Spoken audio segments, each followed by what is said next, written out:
Bienvenue sur le podcast de Bonheur Factory, animé par Corinne Delaunay. Inspirer, Partager, explorer, vibrer, créer, prendre soin de soi, s'aimer, rire, renouer, transformer. éclairer.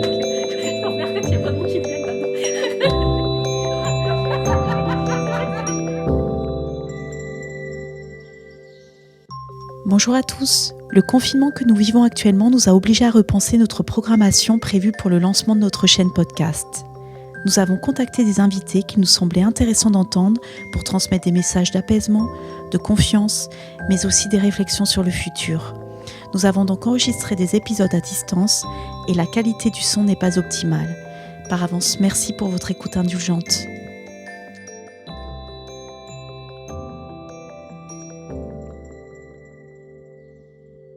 J'ai rencontré Fabienne Dupuis en 2017, un an après avoir pris la décision de devenir entrepreneur. J'ai ressenti alors le besoin de comprendre ma relation à l'argent.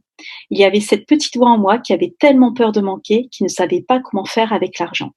Une peur bleue qui me faisait ventiler quand j'ouvrais mon compte en banque, culpabiliser, pleurer. Une relation très masochiste. Je ne voulais pas gagner au loto, juste être bien et surtout le plus important, avoir les moyens de ma liberté. J'ai entendu parler de l'école de l'argent de Fabienne et j'ai démarré un coaching avec elle. Pendant nos rendez-vous, elle m'expliquait la place de l'argent dans notre monde, ses liens à l'amour, la sexualité, la confiance en soi et tellement d'autres choses. L'argent, ça s'apprend, aime-t-elle à dire. Bonjour Fabienne. Bonjour Corinne. Merci pour ce rendez-vous. On le fait de façon, on est en pleine période de confinement, donc on le fait en visu. Pas de visu, mais justement par le biais d'un ordinateur.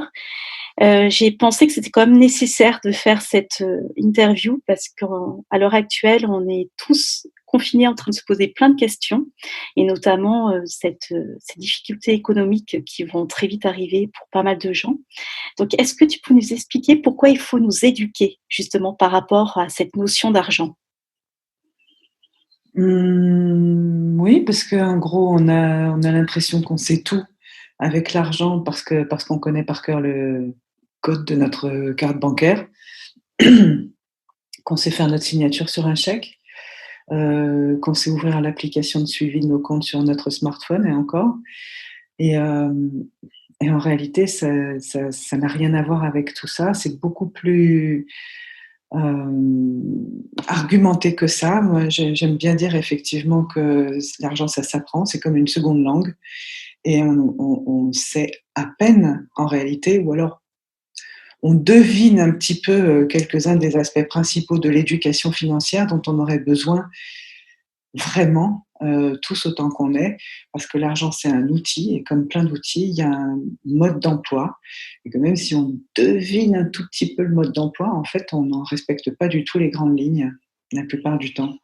Or, on se sert de l'argent absolument tous les jours, tout le temps, dès qu'on est en interaction avec un autre être humain, ou presque, en tout cas dès qu'on est en transaction. Et ça teinte donc nos relations avec les autres, puis plus profondément, ça teinte aussi notre relation avec nous-mêmes, avec le monde, notre façon de l'impacter, d'échanger des richesses, etc. Ça vaut le coup de se pencher dessus. On se penche dessus on se penche dessus parce qu'en fait, on ne nous l'a pas appris. On a beaucoup de croyances limitantes par rapport à l'argent. Tu le dis très souvent. Souvent, on a les pensées, l'argent est sale, on doit gagner son pain durement, c'est l'argent qui contrôle ma vie. Et tout ça, en fait, on nous l'a inculqué pendant des milliers d'années. Des milliers. Est-ce que je peux dire des milliers? Des centaines d'années, on va dire plutôt, parce que l'argent est né pour toi il y a 3000 ans, c'est ça? À peu près? L'argent est né, l'argent, la monnaie, plus exactement, c'est né les systèmes monétaires d'une façon générale, c'est-à-dire tout ce qui permet aux hommes d'échanger, justement, de faire circuler des richesses et des valeurs, c'est né il y a 30 000 ans. D'accord, oui. Euh, c'est tous ces systèmes monétaires, on a l'habitude de voir les petits coquillages, par exemple, ce qu'on appelle les coris, il y a encore des sociétés d'ailleurs qui se servent de ça comme monnaie. Ça, c'est en fait, il y a plein de systèmes monétaires qui dont les humains se sont servis pour échanger des richesses et des biens matériels ou immatériels, hein, des services, etc. Notre système monétaire est né il y a a priori 3000 ans, quand même. Mmh. Et c'est celui-là qui est devenu hégémonique, même s'il a une fonction supplémentaire par rapport à tous les autres, hein. Les systèmes monétaires, c'est pour faciliter la circulation des richesses et pour étalonner les prix, c'est-à-dire ça vaut tant, ça vaut tant, de coquillages, de dollars, de yens, etc. Donc ça, c'est les deux fonctions principales de tous les systèmes monétaires depuis 30 000 ans. Notre système monétaire a une fonction supplémentaire, c'est la réserve de valeur, la thésaurisation. En fait, il n'est pas fait de la même façon que les autres parce qu'il est basé sur la dette. D'accord. C'est ça ce qui fait une énorme différence, en fait, et sa particularité. Et c'est ce qui fait que, en fait, on soit toujours dans cette impression de manquer? Alors oui, cette question de dette, ça induit, ça a été observé dans l'histoire, hein, c'est-à-dire dans l'histoire jusqu'à il y a 3000 ans, à tous les endroits où il s'est implanté, ou les endroits d'ailleurs où il s'est absenté pendant un certain temps, hein, un siècle ou deux, comme au Moyen Âge en Europe par exemple. Ce qu'on observe, c'est toujours à peu près la même chose. Ça a été vu à nouveau au XXe siècle dans des peuplades, des micro-sociétés en Indonésie. C'est que là où ils s'implantent, il y a une diminution du bien-être économique, il y a une diminution de la place de la femme dans la société, il y a surtout des très grosses émotions qui arrivent, c'est l'avidité et la peur de manquer. Et ça, c'est un couple d'émotions qui arrive de façon très, très observable. Pourquoi? Parce que comme il est basé sur la dette, ouais, c'est un peu, j'invite tes auditeurs à aller regarder comment l'argent est créé, hein, sur les tutoriels, les petites vidéos pédagogiques sur YouTube et autres. En gros, comme il est basé sur la dette, l'argent est créé parce que je vais aller demander de l'argent à un banquier. Et le banquier va croire en ma capacité à lui rapporter l'argent qu'il me prête. Il va créer 1000 euros, 10 000 euros, 100 000 euros, etc. Il va créer l'argent que je lui demande.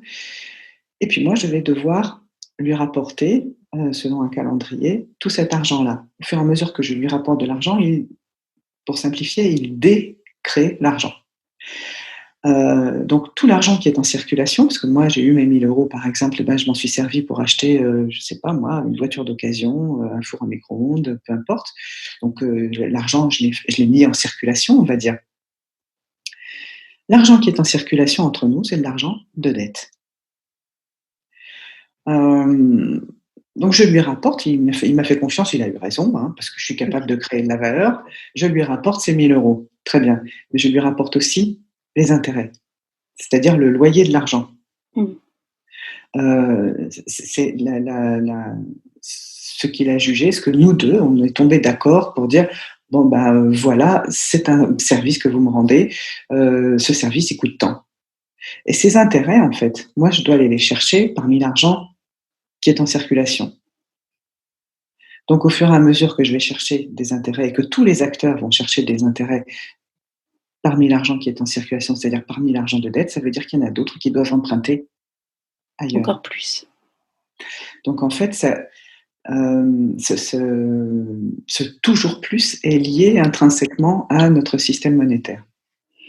D'accord. Donc en fait, on est toujours dans un système, comme tu dis, basé sur la peur, mais comment on peut faire pour se sortir de ça? Peut-être déjà le voir, parce que c'est vrai que pour l'instant, on n'a pas du tout, cette notion, on s'en rend pas compte quand on fait nos échanges commerciaux et cetera, on se rend pas compte de tout ça.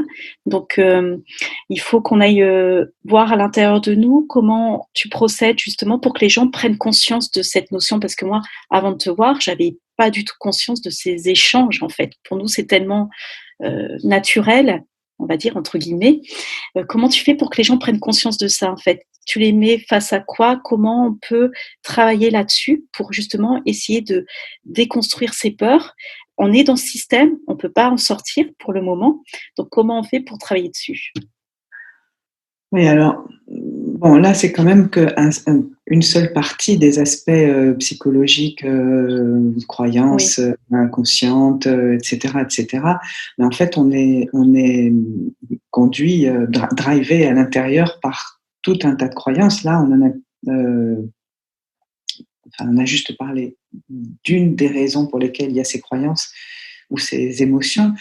Il y en a en réalité pas mal d'autres qui peuvent être liées aussi à notre civilisation judéo-chrétienne. Typiquement, tu citais euh, gagner sa vie à la sueur de son oui, front. Ça, c'est très judéo-chrétien, c'est vrai. hein. Le fait qu'on doive pas écouter nos besoins, nos désirs, nos émotions d'une manière générale, nos pulsions, etc., c'est très judéo-chrétien aussi.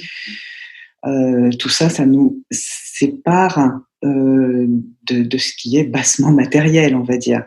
Et dans le bassement matériel, il y a typiquement l'argent, hein. J'ai besoin de manger, j'ai besoin d'avoir un toit, j'ai besoin de... Enfin bref, c'est des besoins physiologiques d'abord.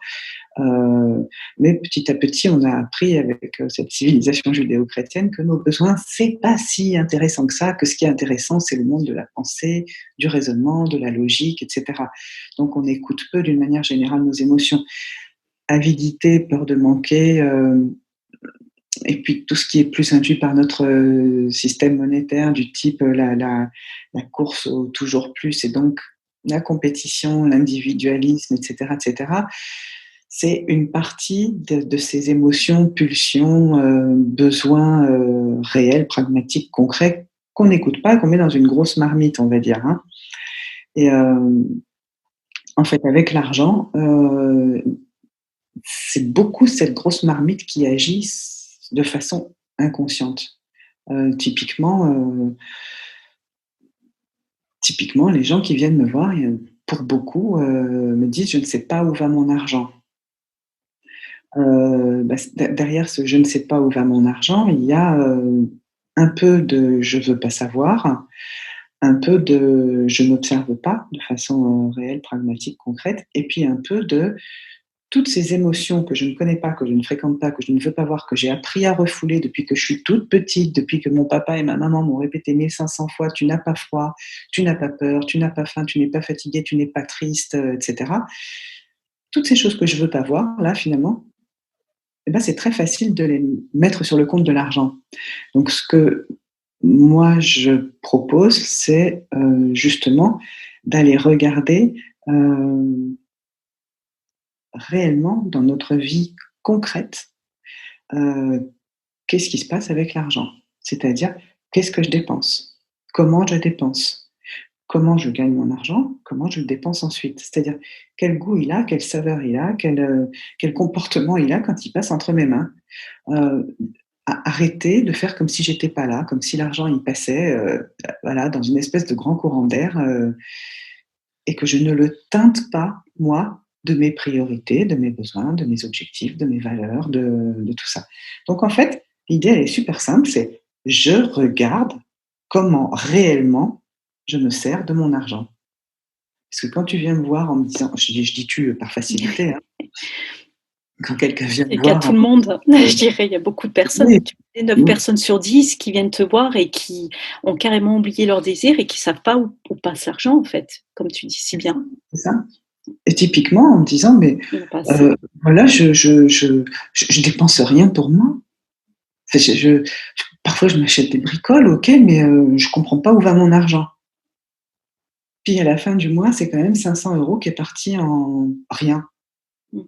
Un t-shirt par là, un petit resto par là, heu des jolies bougies, une paire de chaussures, sur le marché, tac, tac, tac, tac, tac, tac, tac, plein de babioles en fait. Mmh. Sauf que quand j'en ai pas conscience, j'ai l'impression que j'ai rien dépensé Mmh. et que du coup, je me serre la ceinture pour les vrais trucs qui me feraient du bien. Et quand C'est on clair. commence à regarder ça, et ben, tout à coup, on peut arrêter de penser qu'on ne sait pas où va l'argent. On regarde et puis on reprend le pouvoir sur son argent quand on fait Est-ce ça. est-ce que tu te proposes, par exemple, de tenir un carnet, de marquer toutes ses dépenses exactement pendant un mois Par Oui, exemple, la baguette de pain, le timbre-poste, vraiment même les plus minimes, les plus infimes dépenses. c'est Je ça. pose cette question parce que c'est vrai que souvent on a tendance à retirer de l'argent, donc on va retirer 20, 30, 40 euros, et puis à la fin de la journée ou des 2 jours, on n'a plus rien et on ne sait pas où c'est passé. Ouais, C'est ce que bah oui. en fait, tout Et donc, simplement alors, poser, ouais. c'est pas un carnet que je propose, c'est une feuille Excel, Numbers, enfin peu importe, hein, qu'on peut utiliser avec n'importe quel tableur, euh, où je propose de faire de mettre une dépense par ligne et tout ça rangé par catégorie budgétaire. Pourquoi c'est important? Eh bien, parce que quand on fait ses comptes, comme tu disais, par exemple, sur un carnet, et qu'on passe son temps à enlever, c'est-à-dire à faire des soustractions, des soustractions, des Mmh. soustractions, des soustractions, on n'a aucune idée de l'affectation budgétaire. Dans affectation, il y a affect. Et là où il y a affect, il y a mon choix. Heu, Tout à coup, je vois une colonne qui est remplie de petites babioles. Je me dis: «Ah, est-ce que ce sont vraiment des choix?» Et là, tout à coup, ça me demande: «Mais qui je suis? Qu'est-ce que c'est mes priorités? Ah, alors, je veux mettre de l'argent de côté tous les mois ou est-ce que je préfère, continuer à dépenser de façon un peu inconsciente et pulsionnelle dans des choses qui ne m'apportent rien?» Et là, tout à coup, je me retrouve avec ce truc un peu vertigineux qui est entre la responsabilité et la liberté de faire des vrais choix conscients. Et là, c'est pas pareil. Et donc avec cet outil, tout bête, hein, c'est un tableur, hein, un tableau, ce que j'appelle le tableau de pilotage, et ben, on commence à pouvoir analyser les choses de façon, budgétaire, analytique. Qu'est-ce qui part dans le budget logement? Qu'est-ce qui part dans le budget alimentation? Qu'est-ce qui part dans le budget, enfant, par exemple, transport, et cetera? J'affecte. Je vois où va mon argent, j'ai des grandes catégories et ensuite je peux regarder qu'est-ce qui est vital, qu'est-ce qui est essentiel, qu'est-ce qui est superflu. Je peux commencer à dire, bon, bah alors dans ce budget-là, je peux faire des économies typiquement, se relier à son objectif, regarder ses vraies priorités, regarder ce qui se passe réellement. Voilà.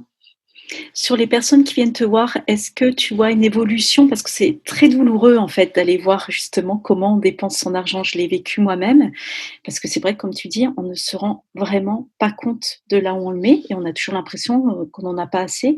Sur toutes ces personnes qui viennent, tu as vu vraiment une évolution un changement chez elles, aussitôt? Ou il a fallu quand même, un peu de temps pour prendre en compte, tous ces affects, on va dire?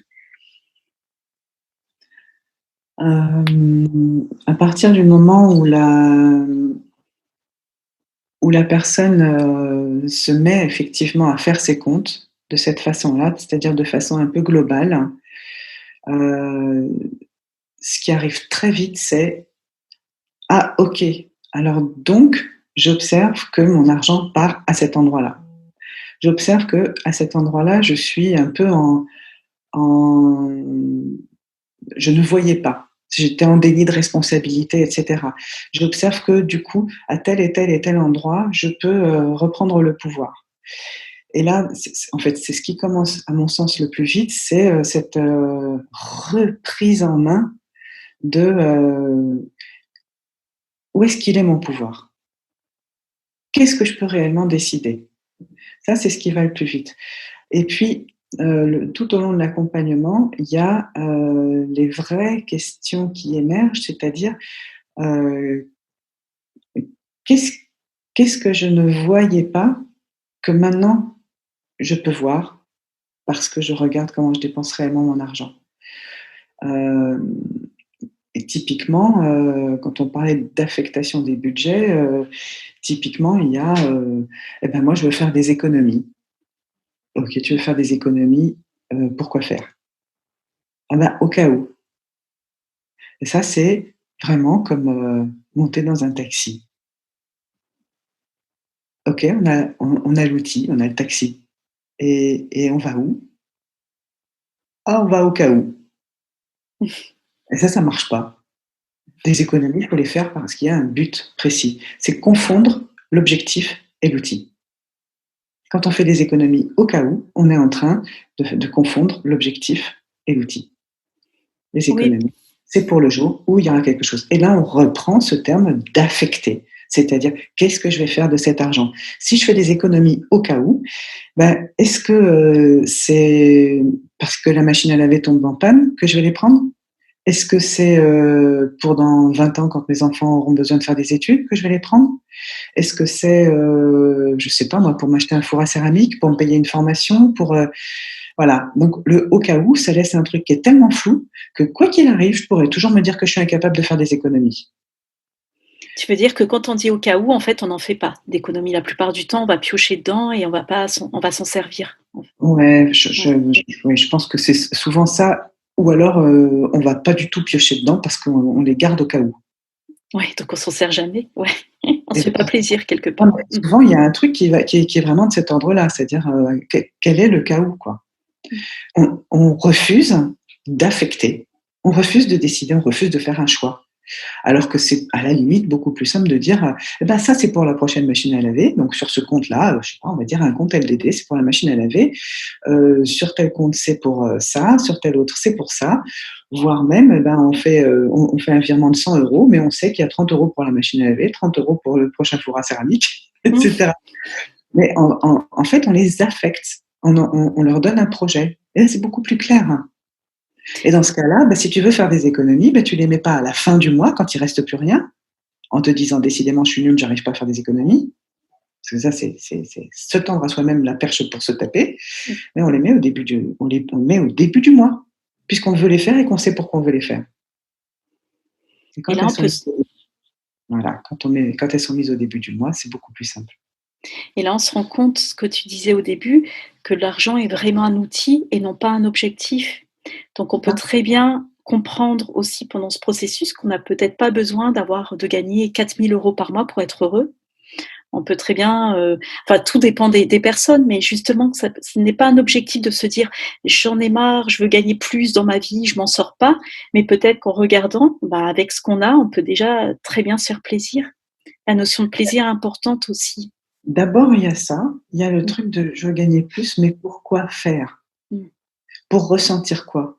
Pour vivre quoi? Pour être quoi? Pour, expérimenter quoi?» Parce que, hem, là, pour le coup, les trajets sont très, très différents, les demandes sont très, très différentes, il y en a qui veulent gagner plus pour résorber un découvert de 500 € parce que dans leur tête, c'est 500 € de plus tous les mois qu'il leur faudrait. Alors que si tu es tous les 30 du mois à 500 € de découvert, ça veut dire que grosso modo, tu gères pas si mal ton argent que ça. Ça veut dire que tu ne dépenses pas davantage que ce que tu gagnes. Ça veut même dire que si tu trouves une fois 500 €, finalement, tous les frais d'intervention bancaire, les agios, les intérêts, et cetera, mais c'est autant d'argent que tu pourras mettre de côté, en réalité.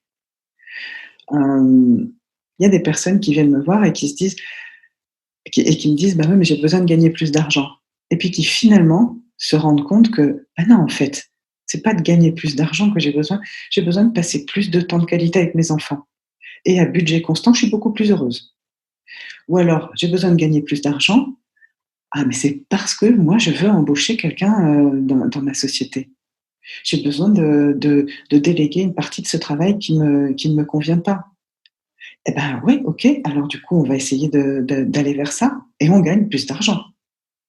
Ou alors, j'ai besoin de gagner plus d'argent parce qu'en ce moment, je suis en train de brader mes prestations. Je fais du gratuit, en fait. J'ai toujours l'impression que je donne pas assez. OK, donc tu as besoin de gagner plus d'argent parce que en fait, le fond du problème, c'est que tu as besoin de donner de la valeur à ce que tu fais, de croire en ta valeur. OK, bon, on va s'occuper de ça, parce qu'aujourd'hui, l'argent ne fait que te dire que tu n'as pas de valeur et donc c'est autant de façons différentes d'aller regarder cette question de: «Je veux plus d'argent», parce qu'elle est toujours valable à partir du moment où on sait qu'est-ce qu'on met derrière, à quoi ça va servir cet argent en plus.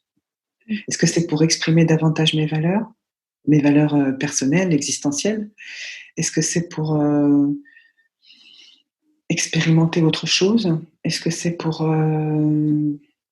justement mettre de l'argent de côté pour, tel ou tel projet? Est-ce que enfin, en fait, ça il y a tellement de choix de priorités qui peuvent se définir à partir de ça. Gagner plus d'argent, c'est cette histoire de monter dans le taxi sans savoir où on va. Mmh. Ça ne marche pas en termes d'objectifs. Le cerveau, il ne peut pas comprendre ça. Il commence à comprendre à partir du moment où on lui donne un objectif clair. Et l'argent, tout seul, comme ça, ex nihilo, c'est pas un objectif, c'est un outil. Tu le désacralises. En fait, c'est vraiment une question taboue dans notre société et tu es en train de le désacraliser, justement, tu le remets au rang d'outil, au À la fois, désacralisé parce que, ce que j'observe souvent, c'est que l'argent, c'est devenu une espèce d'alpha et d'oméga, de fin, d'objectif absolu, de justification pour tout. Dans ce sens-là, il est vraiment sacralisé. Hem, L'immense majorité des gens qui viennent me voir, en fait, ne peuvent pas même pas voir leur objectif ou heu, s'autoriser à aller vers le bonheur, parce qu'entre eux et leur bonheur, il y a une question d'argent, de manque d'argent, de pas assez d'argent, de blablabla avec l'argent. Bref, il y a l'argent qui fait comme une porte fermée entre eux et tout ce qu'ils peuvent projeter, tout ce qu'ils peuvent, rêver. Non, je peux pas, je suis obligée de rester dans ce boulot qui est en train de me tuer à petit feu, parce qu'il faut bien que j'ai l'argent à la fin du mois. Pourtant, j'ai un projet génial, hein, mais non, pas question.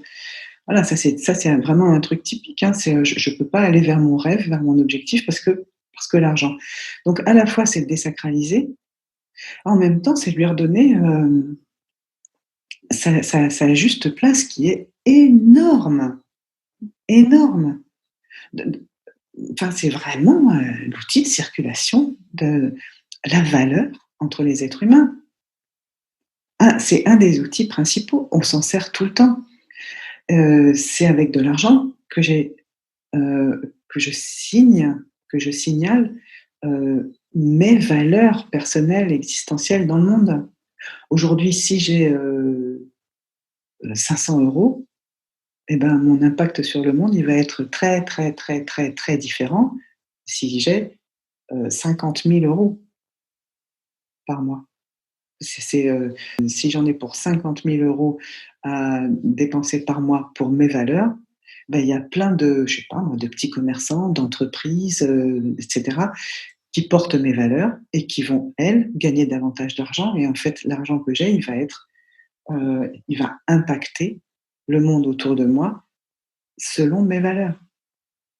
Si j'ai 500 €, ben, j'impacterai moins le monde et en tant qu'entrepreneur, c'est encore, démultiplié.